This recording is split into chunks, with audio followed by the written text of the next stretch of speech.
The views and opinions expressed on any program are those of the producers and/or the persons appearing on the program and do not necessarily reflect the views and opinions of FRCMedia, Bristol Community College, or the City of Fall River.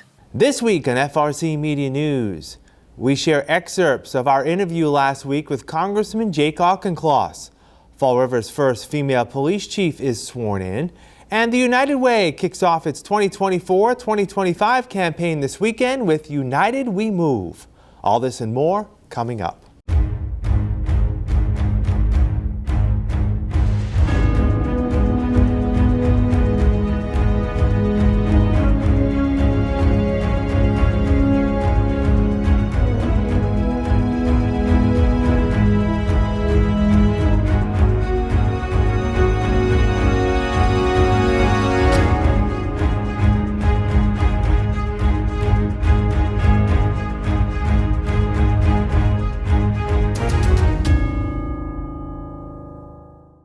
It's Thursday, October 17th, 2024. This is FRCmedia News. I'm Keith Tebow. Fall River Police and the Bristol County District Attorney's Office are investigating a homicide and assault which took place early Wednesday morning.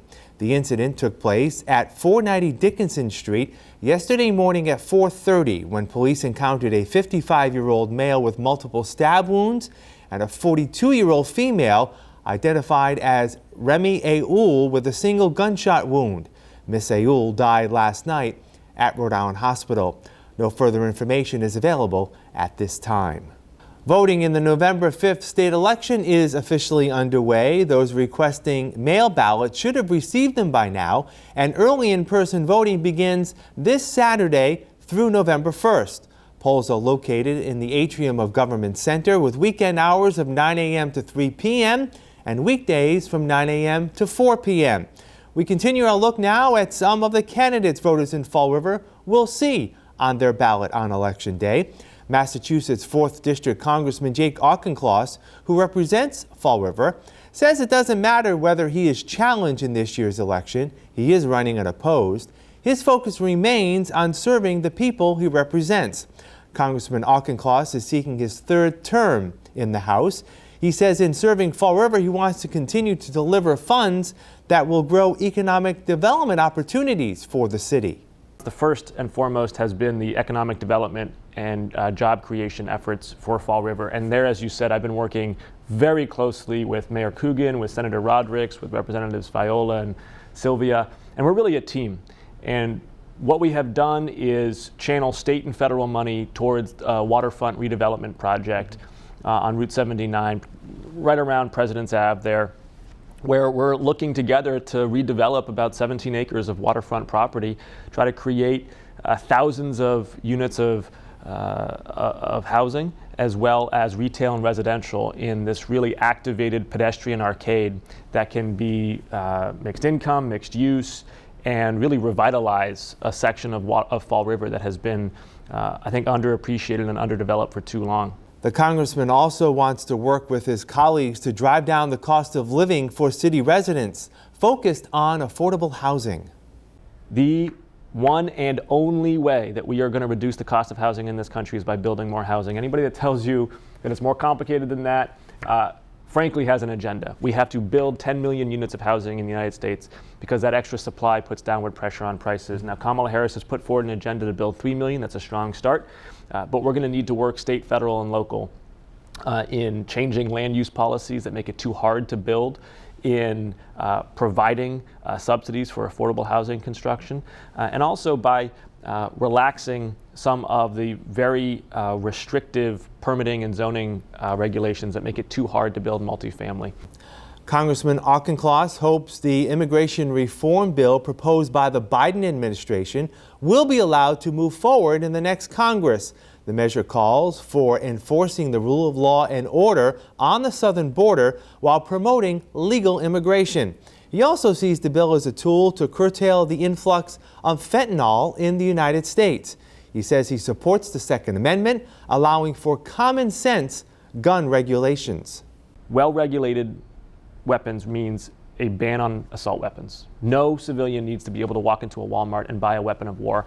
I slept, ate, trained, and patrolled with an assault weapon for 4 years as a Marine officer. Marine officers are required to spend 3 months handling this weapon, knowing how to assemble and disassemble it blindfolded before they're even allowed to put a bullet in the chamber. And yet civilians can buy this thing, no questions asked.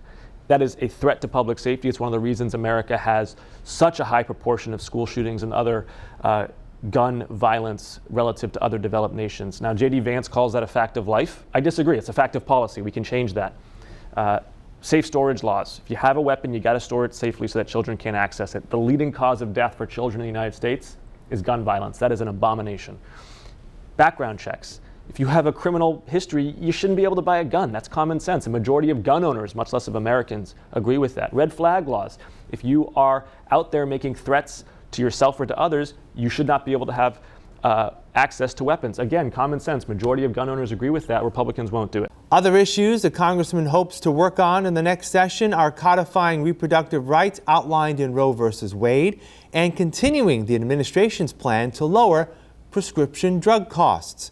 Congressman Auchincloss remains committed to supporting Israel and its right to defend itself against terrorists in the Middle East. He added that the Israeli government remains unclear on an exit strategy for the war that includes the future of a Palestinian state. Israel is not just trying to seek justice for a past wrong, it's also trying to seek peace in the future. And the way to seek peace is to not allow Hamas to have any role in governance in Gaza going forward.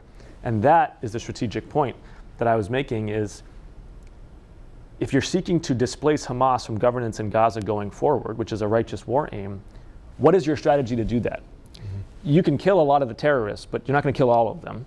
And you're not going to upend the ideology that fuels it. The only way to do that is to have a positive agenda for the people of Gaza going forward.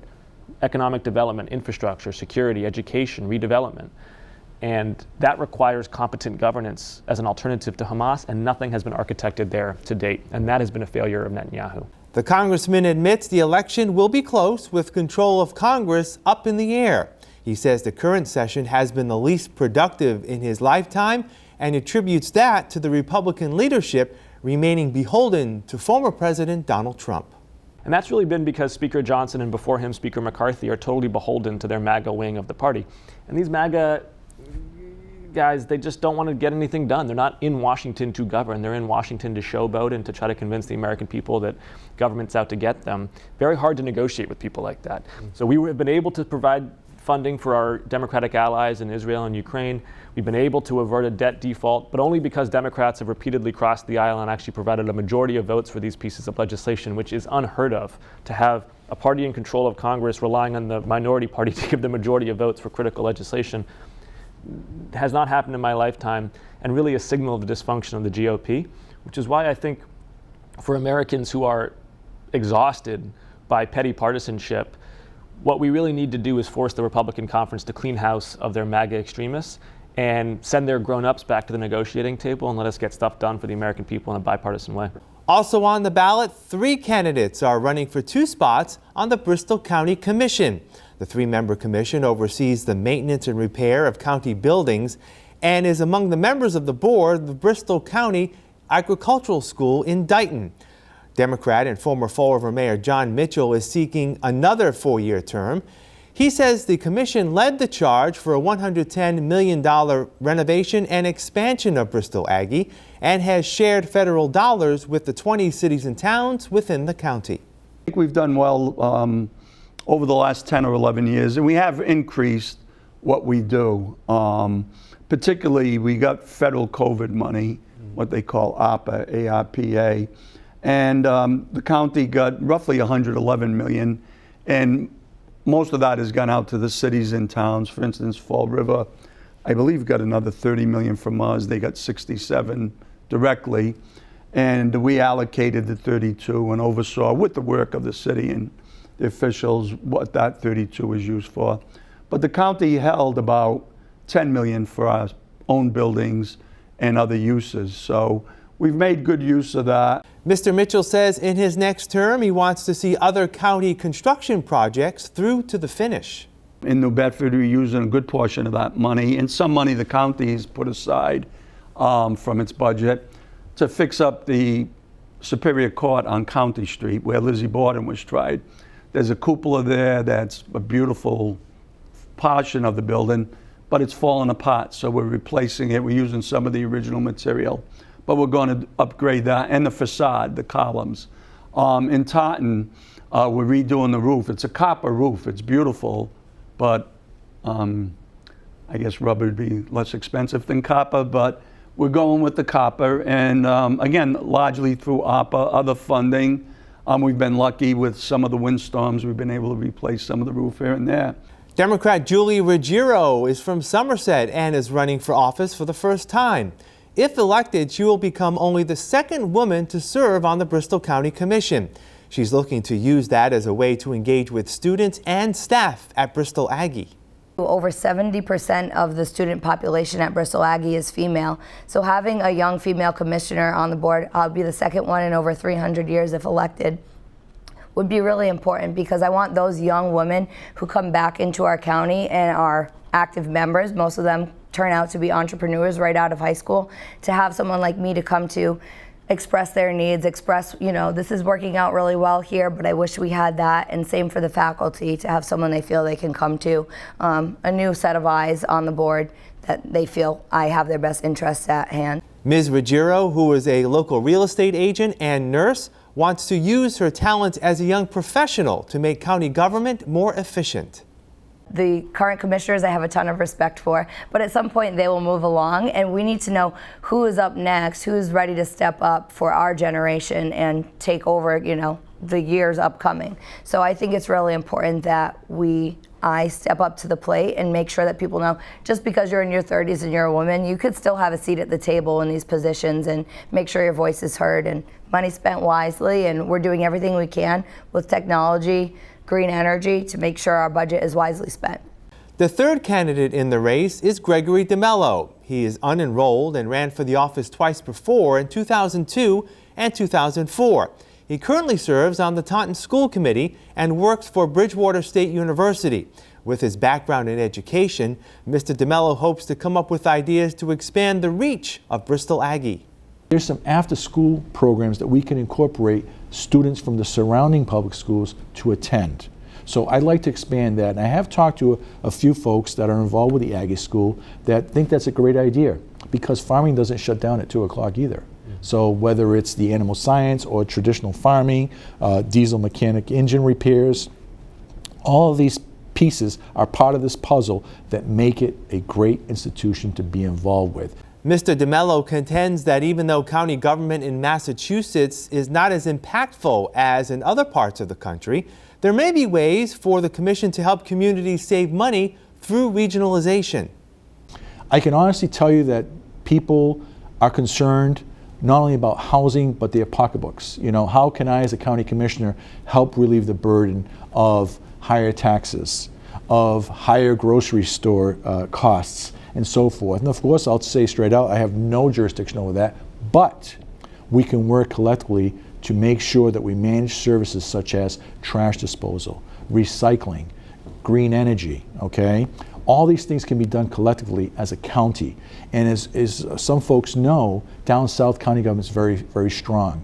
Up here, it's not as strong. Why? Because maybe we're not getting out there and knocking on doors and talking to select boards and to city councilors and getting them all under one roof. You can view the interviews of all the candidates we've spoken to in this year's campaign by visiting our FRC Media Election 2024 webpage at frmedia.org/election 2024. Fall River's first female police chief is officially on the job. Kelly Furtado was installed as interim chief during a swearing-in ceremony held Tuesday at Government Center. I just want to thank my family who's here today, and the men and women around me. I could not be here today without them. Their support throughout my whole career has been nothing but the best. Deputy Moniz is here today. I could not have done this without you. You were a shining light to me as I grew up from 18 years old till 25 that I am now, and you really were an inspiration, and know that I share this with you. Interim Chief Furtado replaces Paul Gauvin, who stepped down as chief following a vote of no confidence by 2 city police unions. October is Domestic Violence Awareness Month, and Fall River Government Center is playing host to the Clothesline Project, a visual display featuring T-shirts made by a survivor of violence or those who have been impacted or lost a loved one to domestic violence. According to District Attorney Tom Quinn, over 2,200 arraignments for domestic violence have been held thus far this year in Bristol County, 700 here in Fall River. At an event last week to remember those impacted by domestic violence, Assistant District Attorney Kyle McPherson said the DA's office continues to take allegations of domestic violence seriously. Domestic violence is devastating, not just because of the physical scars that it leaves on its victims, but because of the extreme harm it does within the community. It tears houses apart. A house that is suffering domestic violence within it is not a house. It is in many instances a prison. And when you have a community that is full of those sorts of places where people have to live, as opposed to homes, that community, quite frankly, does not function. The citizens in it cannot achieve what they want to achieve. They cannot live the lives that they want to live.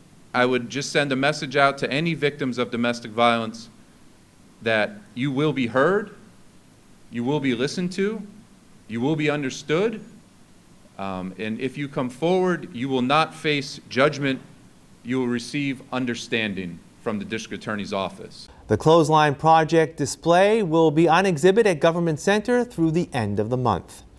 Catholic Charities Diocese of Fall River this week played host to a regional conference by Catholic Charities USA on how local chapters can help those in need in the event of a local or regional disaster.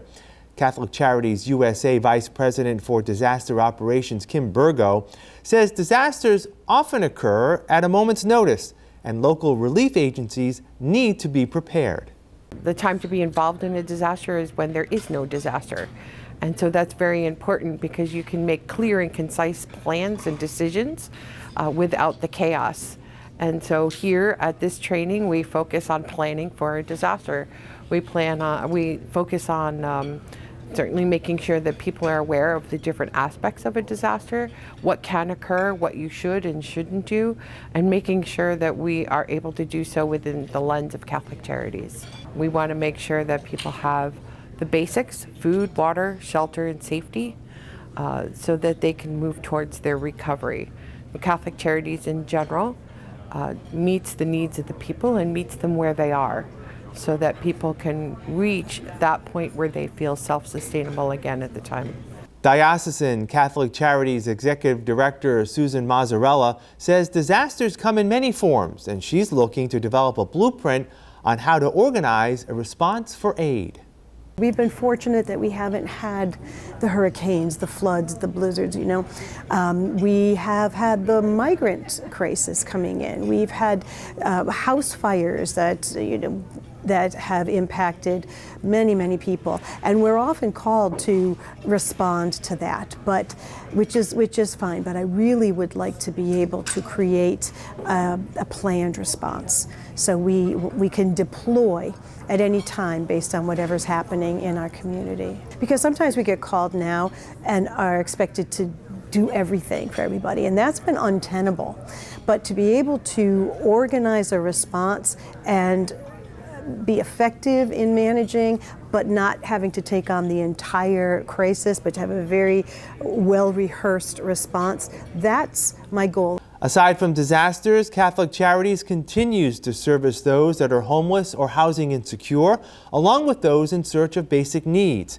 Ms. Mazzarella says the organization relies on grants and government support to provide its services and does receive 15% of the money collected from the diocese's annual Catholic Charities Appeal. Some people think that we get the entire amount raised. So if the diocese raises $4.3 million, all of that comes to us.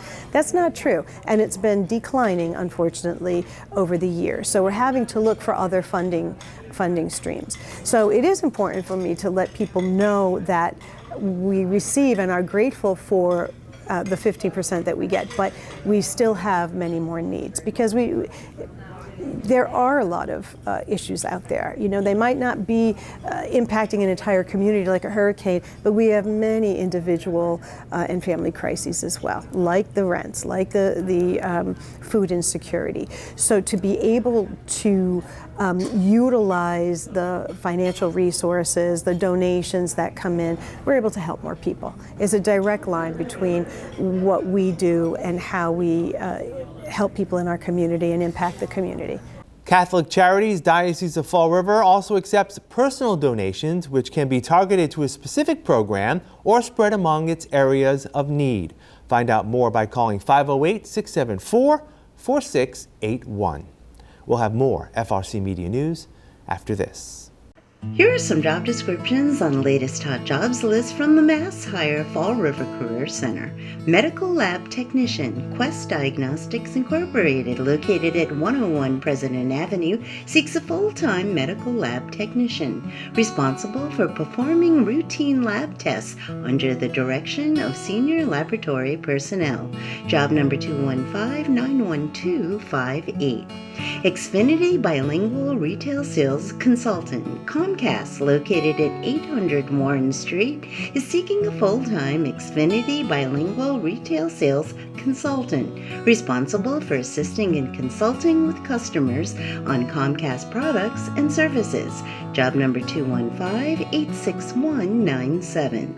Universal Teller, Mechanics Cooperative Bank, located at 60 Bedford Street, is looking for a full-time universal teller, responsible for sales and service activities and processing transactions. Job number 215-75761. Customer Service Food Prep Associate, Sweet Rose Cafe, located at 268 Highland Avenue, is looking for a part-time customer service food prep associate. For more information, call 508-567-1100. Family Service Association, located at 101 Rock Street, has an immediate need for the following full and part-time positions.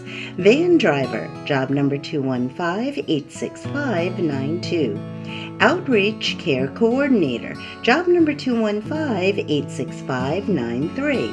For more information about these or other positions, visit Mass Hire JobQuest at jobquest.dcs.eol.mass.gov or call the Mass Hire Fall River Career Center at 508-730-5000. Welcome back.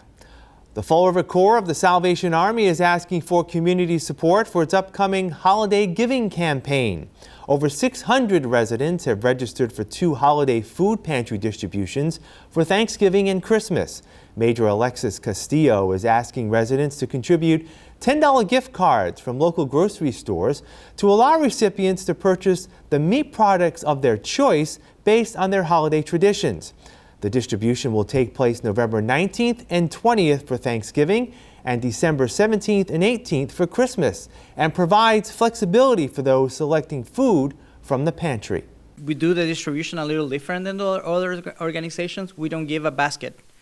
We set up our gym as with all the items that we have, and we let the people choose what they want. I think there is some honor in just picking what you need instead of receiving a food basket that perhaps the half of the item you're not going to use. So I think that is also something that I want to share. Again, being aware of our community, being aware of the multicultural community that we live now, that we are trying to be the more efficient in that terms too. Registration for the 2 holiday food pantries is closed, but the Salvation Army will hold 2 holiday meals for anyone in the community prior to Thanksgiving and Christmas on November 24th and again on December 23rd. In addition to the holiday giving events, the organization coordinates support for those in need year-round. There is a lot of work to do. There is a lot of need around. Monthly we serve around 200 families with food. Plus, we have also our soup kitchen that is open every Monday, and we are serving around 50 meals per Monday. and we have a kids club that we have 24 kids every Tuesday and Wednesday here in this building. And we teach them music and some other skills. So it's a lot of work to do, and we need the support of our community. Soon after Thanksgiving, the Salvation Army will be deploying its famous red kettles at local shopping centers across the region in the hopes of raising $80,000 in support of its mission. The organization is looking for volunteers to staff those kettles. Advisory Board member Carl Saweko says it's a great opportunity for those to provide a non-monetary contribution to the Salvation Army. Many people come to me through the year and they say, you know, it's such a great organization, but I don't know, I don't have enough money to give. What they don't realize is that volunteer time, especially the kettles, a lot of the people that you see during the week that are at the kettles are people that the Salvation Army has to pay.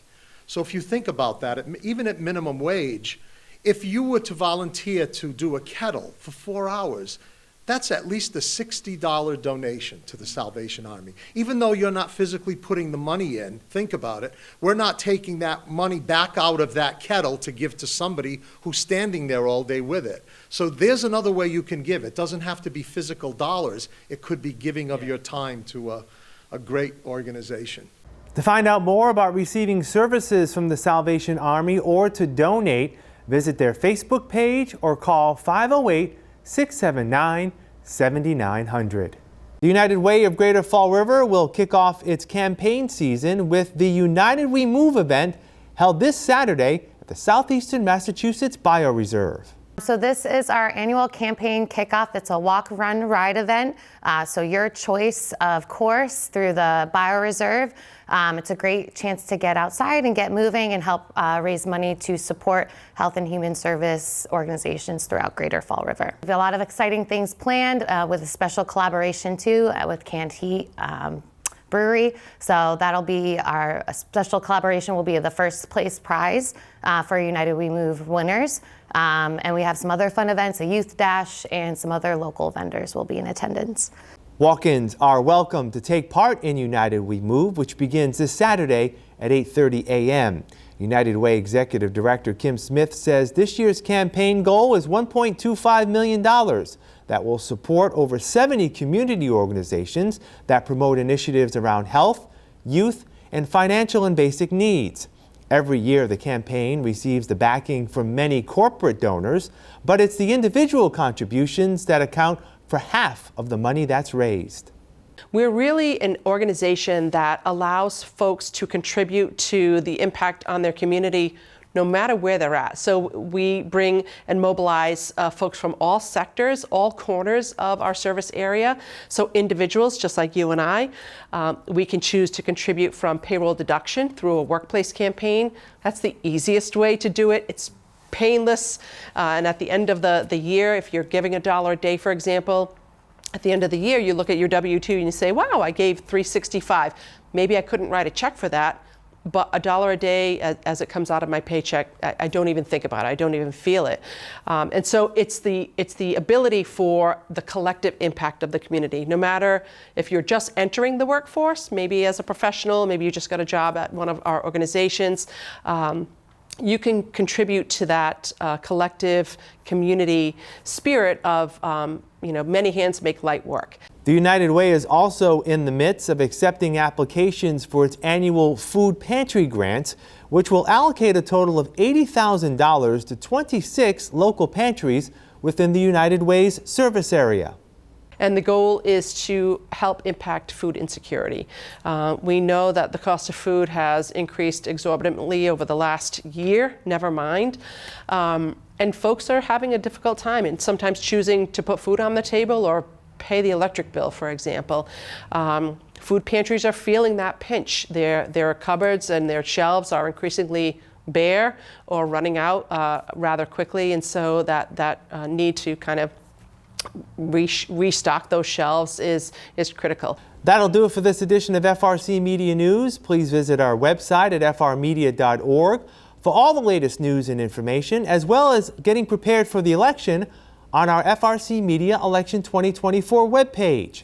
FRC Media News airs Thursdays at 6 p.m. and Fridays at 5:30 p.m. For all of us at FRC Media News, I'm Keith Tebow. Have a great weekend. We'll see you next Thursday.